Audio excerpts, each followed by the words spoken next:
많은 사람들이 인생의 전환기라고 느끼는 나이 50. 나이 50부터는 인생관을 바꿔야 산다는 말에 얼마나 동의하시나요? 이 책의 저자는 50대부터는 이전과는 완전히 다른 인생관을 가지고 살아가야 한다고 주장합니다. 50대는 인생의 터닝포인트가 될 만큼 몸과 정신, 사회적 지위와 관계에 있어서 피할 수 없는 큰 변화들이 생기기 때문입니다. 아무리 인생에 큰 격변이 몰아쳐도 인생관을 몽땅 바꾼다는 것이 가능할까요? 왠지 모르게 마음이 울적하고 사회에서도 한계에 부딪히고 가정과 인간관계도 이전과는 많이 달라짐을 느낀다면 당신은 인생 후반기를 살아가고 있는지도 모릅니다. 나이 50. 더 이상 큰 꿈도 갖지 말고 폭넓은 인간관계도 유지하지 말고 자존심도 다 버리고 이제부터라도 고독한 삶을 살 준비를 해야 한다고 합니다. 그리고 오직 자신의 행복과 재미를 위해 살라고 말하죠. 오늘 영상은 50대 이후를 살아가는 사람들이나 앞으로 50대를 준비하려는 사람들에게 실질적인 지침이 될 것입니다. 50부터는 인생관을 바꾸어야 산다입니다. 50. 마침내 인생관을 확 바꿀 때가 왔다. 옛날보다 주량이 줄었다. 며칠 잠을 설치면 영 힘을 못 쓴다. 저녁 때가 되면 눈이 침침한 걸 보니 어느새 노안이 시작되었는지도 모른다. 누구나 45살쯤 되면 이런 증상을 서서히 느끼기 시작한다. 40대가 된 지 얼마 안 되었을 때는 30대 때의 기력이 아직은 남아있어서 자기가 중년이라고 여기지 않지만 45살 무렵부터는 차츰 나도 이제 나이가 들었구나 하고 느끼는 순간이 늘어난다. 갱년기 우울증이라고 부를 정도는 아니지만 왠지 모르게 마음이 울적하다.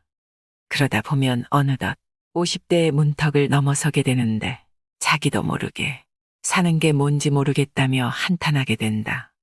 이 시기가 일 때문에 생기는 고민이 늘어가는 때라서 그런 것은 아닐까. 보통 노력하면 반드시 그 대가를 받을 수 있다고 믿으며 열심히 일한다. 그러나 나이가 50살쯤 되면 회사에서 옴짝달싹도 못하는 처지가 되어 더는 높은 자리에 오르리라고 기대하기 어렵다.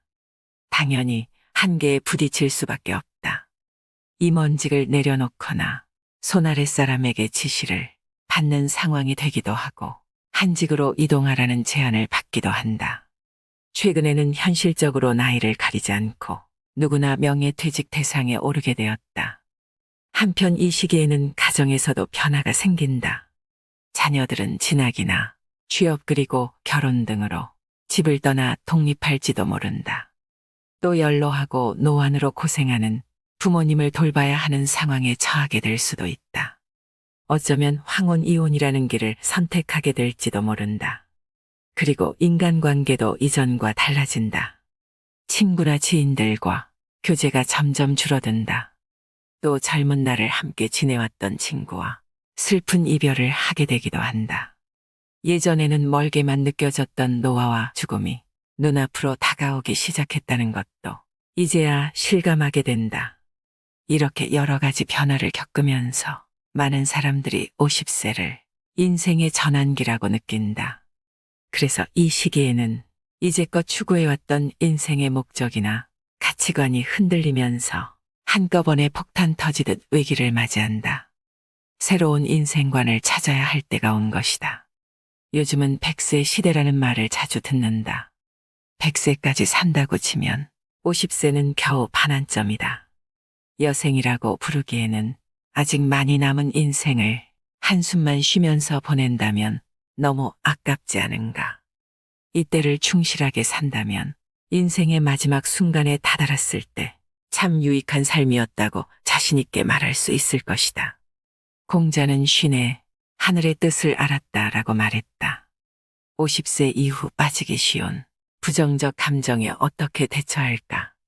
역사란 무엇인가라는 책에는 평생 지침으로 삼을 만한 교훈이 담겨 있다. 역사란 역사가와 사실 사이에 부단한 상호작용의 과정이며 현재와 과거 사이에 끊임없는 대화다라는 말이 있다.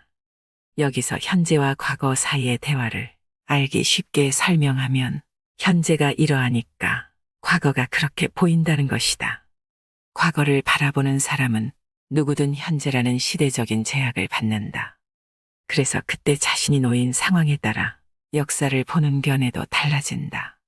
즉, 과거의 의미는 현재의 생각에 따라 달라진다. 그렇다면 자신의 과거를 돌이켜보는 행위는 지난 날을 부정하는 것이 아니라 자기 인생의 의미를 부여하는 것이라는 사실을 알 수 있다. 그러나 중년이 되고 나서 과거를 돌아볼 때 역시 그때 이렇게 할 걸 그랬어 라며 후회하기 쉽다. 물론 새삼스럽게 생각해봐야 어쩔 수 없는 일이다. 괴테는 이렇게 말했다. 사람은 청년의 실수를 노년으로 가져와서는 안 된다. 노년에는 노년만의 결점이 있기 때문이다. 나이 50이라는 인생의 전환기를 맞아 갑자기 10대 때 이렇게 해둘 걸 그랬어. 나는 쓸데없는 망상에 사로잡혀서는 안 된다. 후회는 그저 감미로운 추억일지도 모른다. 아버지가 돌아가신 후 나는 아버지의 수집품 속에서 1920년대 중반부터 1980년대 무렵까지 발표된 가요를 수백 곡이나 모아둔 CD 세트를 발견했다. 결정판 히트곡 모음집 같은 제목이 붙은 주로 통신 판매에서 파는 종류의 기획 상품이었다. 한 번 들어보니 그 시대에 했던 고민이나 후회 같은 피해를 노래한 것이 일색이었다. 아버지는 왜 그런 곡들만 듣고 또 들었을까? 물론 요즘 유행가에도 그런 가사를 노래한 곡이 있긴 하지만 예전 가요는 특히 어른들의 애환이 담긴 노래가 많은 것 같았다. 어쩌면 지울 수 없는 과거를 통해 자기 인생의 그림자에서 맛보는 쓴맛뿐만 아니라 빛을 가져다주는 단맛도 느낄 수 있기 때문 아닐까 하는 생각도 들었다. 나는 지우고 싶은 과거라고는 해도 그때에는 어쩔 수 없이 피치 못한 선택을 했을 테지만 결국 자신이 선택한 것이므로 그 선택을 책임지고 받아들여 앞으로 나아가야 한다는 것을 터득했다. 그런 의미로 자신이 내린 선택에 후회는 없어야 한다. 그러나 자신의 10대를 돌이켜보면 선택한 결과가 아니라 선택하지 않은 결과로 기회를 놓친 것도 있다. 특히 심각한 잘못을 뉘우친다기보다는 왜 이런 데 시간을 낭비했을까 하고 사소한 일을 후회한다. 예를 들면 예전에 친 시험에서 그 과목을 선택했더라면 좋았을 텐데 왜 다른 과목을 선택했을까라고 후회하는 것이다. 또는 당시에 짝사랑했던 친구를 떠올리면 그 아이도 나를 싫어하는 것 같지는 않았는데 그때 적극적으로 말을 걸었더라면 나랑 사귀었을지도 모르는데 라는 생각도 들지 모른다. 이렇게 예전 일을 생각하다 보면 여러 가지 후회가 떠오른다. 하지만 그것은 진심으로 그때로 되돌아가서 그 일을 바로잡기 위해 고민하는 것이라기보다는 그때를 되돌아보고 감미로운 추억에 잠기는 것일 뿐이다. 50세 이후의 생산적이라는 게 큰 의미가 있을까? 개 중에는 과거의 일을 전혀 후회하지 않는 사람도 있을지 모른다. 그런 사람은 에너지를 앞으로 나아가는 추진력으로만 쓰므로 확실히 생산적이라고 생각한다. 그러나 그 생산적이라는 것이 50대 이후에도 그만큼 큰 의미가 있는 걸까? 라는 의문도 든다. 생산적이면 돈을 벌 수 있고 남들에게 인정도 받는다. 20대나 30대라면 이것이 중요하겠지만 나이가 50쯤 되면 생산적이라는 한 가지 기준으로 모든 것을 판단하는 사고방식은 얄팍하게까지 느껴진다. 그런 뜻에서 후회한다라는 것은 절대 과거에 얽매여서 정체하는 소극적인 행위가 아니라 지금까지 해온 일에 다시 다양한 의미를 부여하는 적극적인 행동이기도 하다. 나 역시 요즘 들어 잊고 있었던 과거를 돌이켜본다. 그러고 보면 예전에는 이런 일이 있었지 라고 회상할 때가 있다. 그래서는 안 되었는데 그때는 친구에게 너의 행복과는 잘못되었어 라고 트집을 잡곤 했었다. 도대체 그때 나는 무슨 생각으로 그랬던 걸까? 지금도 여전히 왜 그랬는지 모르겠다. 어쩌면 청년기의 실수는 한 번 불을 지피면 오랫동안 계속 타는 최고급 숲과 같은 것인지도 모른다. 50에서 60대가 되어도 그것으로 따뜻해질 수 있다. 그렇게 생각하면 실수가 없는 인생보다 실수했던 인생이 두고두고 훈훈하다. 과거의 모든 것이 잘 되었다면 더할 나위 없이 좋겠지만 뜻대로 되지 않고 실수했던 추억이 타다 남은 숯처럼 자신을 따뜻하게 해주는 것도 나름의 깊이가 있는 인생이다. 게다가 과거의 실수를 되돌아보면 지금은 자신이 얼마나 성숙해 있는지 느낄 수 있다. 때로는 50세에 연륜을 쌓아서 10대로 돌아가면 얼마나 성공할까 같은 헛생각에 잠기기도 하지만 정말 그런 10대가 있다면 그 또한 문제가 아니겠는가. 도대체 질투라는 감정은 왜 생길까? 나이가 50을 넘어 인생의 후반에 접어든 우리에게는 질투심도 주의해야 할 감정이다. 옛사람들도 질투심에 사로잡혀서는 안 된다고 가르친다. 예를 들면 니체는 질투라는 감정을 극도로 싫어했다. 질투의 불꽃에 둘러싸인 자는 마침내 방향을 돌려 정갈처럼 자기 자신을 독침으로 쏘게 된다라는 말이 있듯이 니체는 원한과 증오, 질투 같은 감정은 가치가 없는 것이라고 여겼다. 그래서 그런 감정을 자기에게 허용하지 않고 청산했다고도 말했다. 무릇 인간에게 부덕한 곳이 많다고는 하지만 그 교제에 해가 되는 것으로 원망보다 큰 것은 없고 원망이란 남을 시샘하는 마음을 말한다고 했다. 세상의 부덕은 여러 가지가 있지만 남을 시샘하는 마음은 제일 어쩔 도리가 없는 것이다. 나이 먹어서 누군가를 삐딱하게 보는 것은 굉장히 볼썽사납다. 30살짜리 젊은이가 질투하면 경쟁심 때문에 그러는 것이라고 이해해 줄 수 있다. 하지만 50살이 넘어서까지 경쟁심을 그대로 드러내는 것은 인격 형성이 덜 된 것으로 보인다. 경쟁을 내려놓는다는 마음가짐은 확실히 마음을 편하게 해준다. 더 발전하고자 하는 의욕은 계속 남겨두어야겠지만 불필요한 경쟁심에서 벗어났을 때 마음이 자유로워질 수 있다. 질투심은 우리 사회를 망치는 한 요인이라고 본다. 질투심이 만연하니까 너나 할 것 없이 추문을 너무 좋아하고 그 추문 때문에 누군가가 나락으로 떨어지는 것이 재미있어 죽는 것이다. 신문을 보면 누구라도 한 명 정도는 수렁에 빠지기를 원하는 것처럼 느껴진다. 그리고 다음에는 누가 나락으로 떨어질지 고대한다. 실제로도 물에 빠져 죽게 생긴 사람에게 일제히 돌을 던진다. 그렇게 마녀사냥 같은 잔인한 일이 늘 일어난다. 물론 공인이 권력을 이용해서 부정을 저질렀을 때 분노를 표출하는 것은 정당한 일이다. 하지만 어떤 사람이 조금 부적절한 발언을 했다는 것만으로 그 사람에게 집단 공격을 가하기도 한다. 탤런트 같은 유명한 사람에게만 그러는 것이 아니라 일반인에게도 마찬가지다. 그런 일은 특히 인터넷상에서 흔히 일어난다. 자신에게 직접 영향을 미치는 것도 아닌데 누군가가 잘못되는 것이 그렇게 즐거울 일인지 의문스럽다. 그것을 즐기는 자신을 발견했을 때 내게 이런 졸렬한 마음이 있었구나 라고 깨달았으면 좋겠다. 그렇게 우선 자신의 비열한 인간성을 한번 돌이켜 보기 바란다. 남을 부러워할 시기는 이미 지났다. 이제 50살이나 먹었으니 남을 부러워하는 마음을 버리면 얼마나 편해지는지를 깨달아야 한다. 누구도 부러워하지 않는 마음가짐은 50세가 되면 이전보다 더 갖기 쉽다. 나이 50은 죽고 나면 모든 것이 아무런 가치가 없다는 생각이 드는 시기이기도 하기 때문이다. 죽은 다음에는 100억이 있든 1000억이 있든 다를 바 없다. 5억이든 10억이든 무슨 상관인가. 만약 아무것도 없다 하더라도 별 상관없다.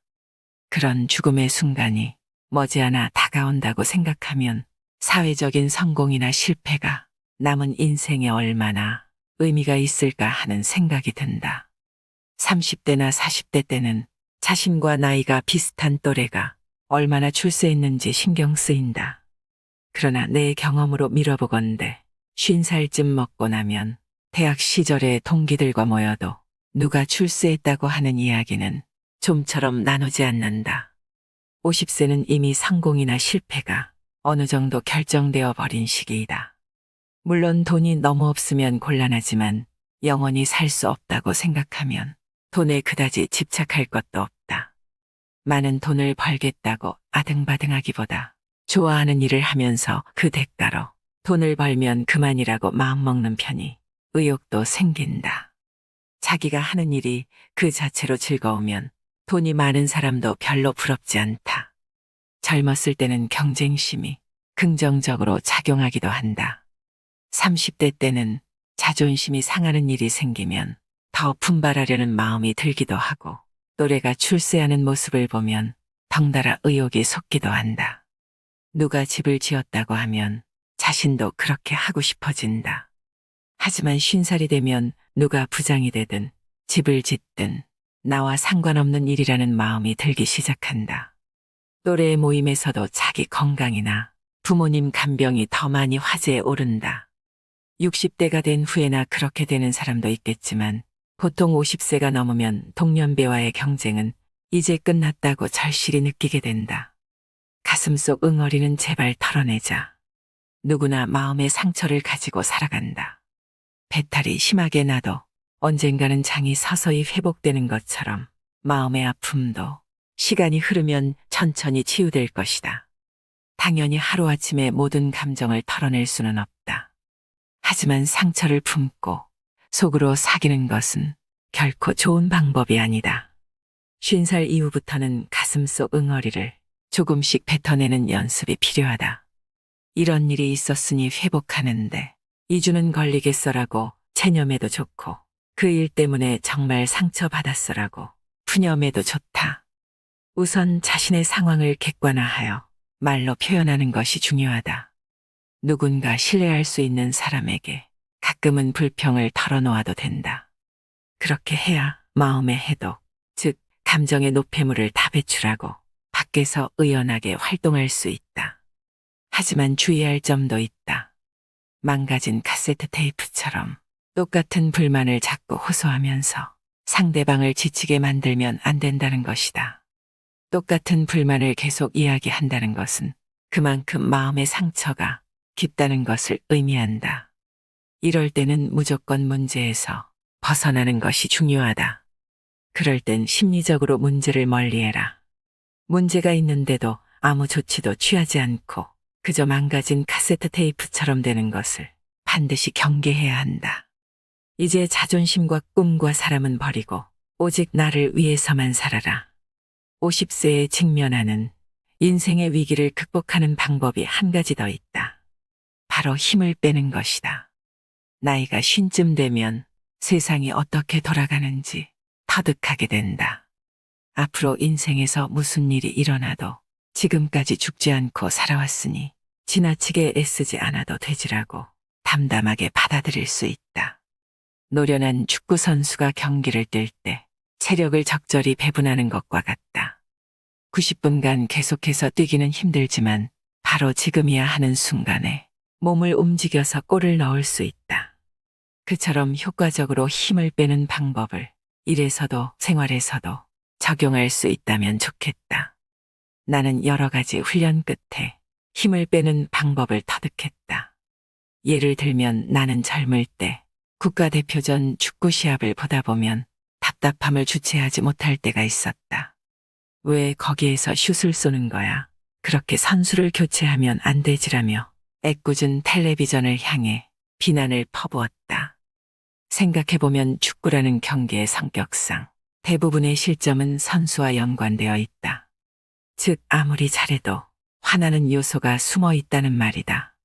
계속 화만 내서는 몸이 견뎌나질 못한다는 것을 깨달을 때쯤엔 내가 국가대표 감독도 아니고 축구협회 회장도 아니니까 이것은 내 일이 아닐 뿐더러 선수 한 사람 한 사람이 성공해서 수억을 벌든 실패해서 구단에서 방출되든 나와는 아무런 상관이 없어라고 생각하게 되었다.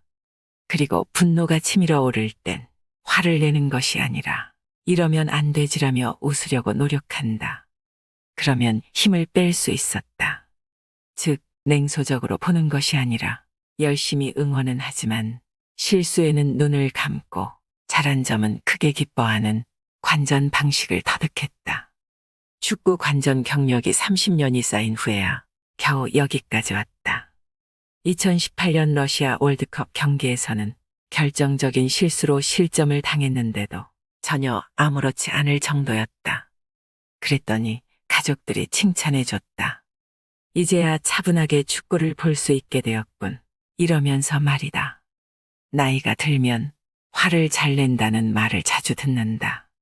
분노라는 감정은 뇌의 대뇌변연계라는 부분에서 만들어진다. 뇌 연구학자에 따르면 그것을 억제하는 작용을 하는 것이 전두엽이다. 그런데 전두엽은 나이가 들면 기능이 저하될 수 있다. 그 때문에 감정을 억제하기 어려워진다는 것이다. 전두엽을 단련할 수 있는지는 알 수 없지만 일단은 누구나 나이가 들수록 화를 내기 쉽다는 사실을 잘 인식하고 무슨 일이 일어나도 이것은 내 문제가 아님을 생각하며 힘을 좀 빼면 좋을 것 같다. 배꼽 밑에 손을 대고 내쉬는 숨과 함께 부정적인 감정이 나간다는 상상을 하면 50세 이후를 살아가는데 힘을 빼는 방식을 경험할 수 있다. 힘이 빠지고 의식이 균형 있게 질서 잡힌 상태를 몰입이라고 부른다. 그러면 미치도록 행복한 나를 만날 수 있다. 몰입할 수 있는 활동을 하면 노는 것처럼 생활이 즐거워진다. 50세를 넘으면 서서히 혼자 있는 시간이 늘어난다. 친구들과 교제하는 일도 점점 줄고 자녀들이 독립해서 가족 인원수도 줄어든다. 그래서 친구가 없다는 사실에 불안을 품는 순간 말할 수 없이 외롭고 쓸쓸한 느낌이 밀려온다. 물론 좋은 친구는 있는 것이 좋겠지만 나는 사실 친구 관계를 적극적으로 넓히는 편은 아니다. 오히려 누구인지 모르는 사람과의 연대감을 느낄 때가 더 기분 좋다. 나는 책이든 영화든 음악이든 소수 취향의 작품을 사랑한다. 지금까지 CD를 들으면서 지금 이 노래를 듣는 사람은 나 혼자가 아닐까 생각하며 묘한 기쁨에 빠져들곤 한다. 그런데 요즘 시대에는 인터넷에서 취미가 같은 사람을 손쉽게 찾을 수 있다. 유튜브 댓글을 읽다가 보면 나와 완전히 같은 생각을 한 사람이 얼마나 많은지 모른다. 그들과 개인적인 교제는 없지만 연대감을 느낄 수 있는 것으로 만족한다. 독서를 통해 위대한 사람들과 시공을 초월한 영혼의 공감을 경험할 수도 있다. 이렇게 특별한 경험을 하다 보면 친구가 없어도 외롭거나 쓸쓸하지 않다. 혼자 있는 시간을 잘 보내는 최고의 방법은 뭐니 뭐니 해도 책을 읽는 것이다. 독서는 혼자서 하는 것이므로 혼자 있는 시간이 길수록 감사하다. 어떤 형태든 자기 취향에 맞는 인생 모델을 찾아보기를 추천한다. 50세 이후의 삶에서 마음의 스승이 될 위인을 찾아보면 어떨까? 인생의 후반전을 그와 함께 걷는 것이다. 이제 그 누구보다 나 자신을 위해서 혼자만의 시간을 충분히 만끽하길 바란다. 무엇보다 50세를 넘어서는 누가 가르쳐 주지 않아도 인생의 깊은 뜻을 스스로 이해할 수 있다는 점이 장점이 아닐까. 50대 이후의 삶에서 지루함과 어울리는 방법은 하나의 중요한 주제다. 이것은 지루함을 참는다거나 지루하지 않도록 자극을 추구하는 것이 아니라 지루함과 사이좋게 지내는 것이다. 지루함에 익숙해지는 것 또는 지루함을 더는 지루하다고 느끼지 않는 것이기도 하다. 또 한 가지, 우리에게는 아직 에너지가 남아있다. 훈련을 통해 얻은 건강한 체력과 정신력을 의롭고 선한 데에 이용해보라. 여러분도 다음 세대에 물려줄 것이 무엇인지 생각해보고 거기에 남은 에너지를 쏟아보면 어떨까 한다. 절대 오지 않을 것 같았던 30살이 되던 날. 이제는 내 인생에 젊음이란 없겠지라는 생각에 새해 첫날을 불안함과 아쉬움으로 보냈던 기억이 있습니다. 그렇게 시간이 흘러 어느새 저도 이만큼 나이를 먹었습니다. 쉬지 않고 흐르는 인생입니다. 빈손으로 왔다가 빈손으로 가는 인생입니다. 그래서 더 소중한 오직 한 번뿐인 당신의 인생이 행복했으면 좋겠습니다. 우리가 젊었을 때는 무엇이든 할 수 있을 것 같았지만 살다 보면 실제로 해보니 해낼 수 없다는 사실을 알게 됩니다. 저는 그것이 성숙한 인간이 가질 수 있는 가장 큰 깨달음이라고 생각합니다. 언젠가 말 못할 때가 옵니다. 그러니 따뜻한 말을 많이 하세요. 언젠가 듣지 못할 때가 옵니다. 그러니 값진 사연과 값진 지식들을 많이 보고 많이 들으세요. 언젠가 웃지 못할 때가 옵니다. 그러니 웃고 또 웃고 활짝 많이 웃으세요. 언젠가 움직이지 못할 때가 옵니다. 그러니 가고픈 곳이 있다면 어디든지 가세요. 언젠가 사람이 그리울 때가 옵니다. 좋은 사람 많이 사귀고 만나세요. 언젠가 감격하지 못할 때가 옵니다. 마음껏 표현하며 사세요. 언젠가 우리 모두는 세상의 끝자락에 서게 될 것이니 사는 동안 최선을 다해 후회 없는 삶을 살아야 합니다. 이상으로 인생의 품격이었습니다. 하루하루 당신의 품격이 더 빛나길 바랍니다.